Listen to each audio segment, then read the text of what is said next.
daring drone strike in the Chechen capital of Grozny has ignited the fury of Ramzan Kadyrov, the region's iron-fisted leader and one of Moscow's most loyal allies. The attack, attributed to Ukrainian forces, marks a dramatic escalation, with drones striking deep within Russian territory, 800 kilometers from Ukraine's front lines.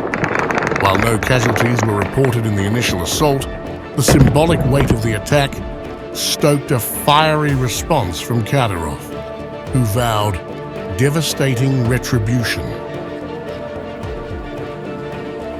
3 drones attacked Grozny this morning, Kadyrov announced in a blistering statement. 2 of them were shot down by air defense forces. The third fell on the territory of the Akhmat-Grozny OMON of the Russian Guard Directorate for the Chechen Republic. There were no casualties or injuries. But his restrained description belied a seething anger as he warned, "We will respond to any attempt to attack our targets with more precise and harsher retaliatory strikes." Less than 24 hours after the attack on Grozny, Kadyrov retaliated, with Russian aerospace forces launching 2 Iskander strikes on a Ukrainian facility in Kharkiv, where the Air Force of the 82nd Separate Airborne Assault Brigade was located. Around 200 Ukrainian forces were reportedly destroyed. Kadyrov's message was clear. Any further attacks on Chechen soil would invite even more devastating consequences. I remind the representatives of the Ukro-Reich, next time you think of attacking the Chechen Republic with drones, keep in mind that we will be launching selective strikes on places where Ukrainian armed forces personnel are concentrated. And the consequences of such strikes will be many times more terrible. And we have plenty of data. This was not the first time Grozny has come under fire. Days earlier, another drone targeted the barracks of a special police regiment named after Akhmat Kadyrov, the Chechen leader's father. While the drone was intercepted mid-air, its explosion wounded 4 guards, ignited a small fire, and caused damage to the building. Kadyrov condemned the act as a desperate stunt for Western audiences and vowed further retaliation. They boast to their Western handlers about the colossal results of such pathetic acts, Kadyrov sneered. But let me remind the Ukrainian Nazi command, for these 4 wounded, we will take down 400 of their fighters. Our morale remains unshaken, and we stand ready to deal with the enemy as swiftly as possible. He also emphasized the preparedness of Chechnya's forces, with 84,000 volunteers ready to deploy to the front lines if needed. While Kadyrov dismissed the drone attacks as largely symbolic, they represent a growing challenge to Moscow's territorial security.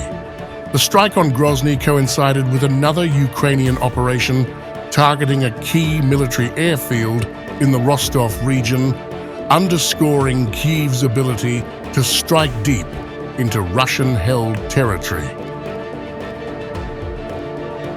Ukraine's intelligence services continue to conduct bold operations. On Saturday, they reportedly severed Russia's supply lines from annexed Crimea to occupied Zaporizhia by destroying a locomotive and 40 tanker cars loaded with fuel. A sabotage operation targeting railway tracks compounded the damage, halting vital supply routes. According to an unnamed Ukrainian official cited by Reuters, HIMARS rocket launchers were used to further cripple the railway infrastructure, delivering a strategic blow to Russia's logistics. In response, Moscow has intensified its bombardment across Ukraine. Over the weekend, Russia launched 93 missiles and 200 drones, targeting Ukraine's energy grid and military operations. This was one of the largest Russian attacks against our energy sector today. 94 missiles of various types, both cruise and ballistic. 81 missiles were shot down. There were also almost 200 combat drones. In general, we see that the Russians tried to overload our air defense system, as they always do in such massive attacks. And they also specifically waited for the cold weather to make things worse for people. The strike took place just as it was getting cold. As Russia continues to target Ukraine's power grid, Ukraine has requested electricity imports from 5 neighboring countries following a massive Russian strike on its energy infrastructure. This was announced by Ukrenergo on December 13th, revealing the total request for more than 13.4 thousand megawatt-hours. Ukrenergo emphasized that the western regions were hit hardest.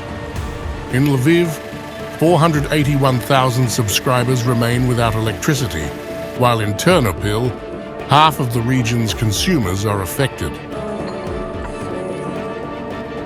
Meanwhile, Russian forces have reportedly advanced in the eastern settlement of Kurakova after weeks of encirclement on 3 sides, according to the Washington-based Institute for the Study of War. As the war rages on, its future remains uncertain. US President-elect Donald Trump has sparked debate over the potential withdrawal of critical US military support for Ukraine. In an interview with Time magazine, Trump expressed reservations about allowing Kyiv to use American weapons for strikes on Russian soil, raising questions about Ukraine's long-term strategy.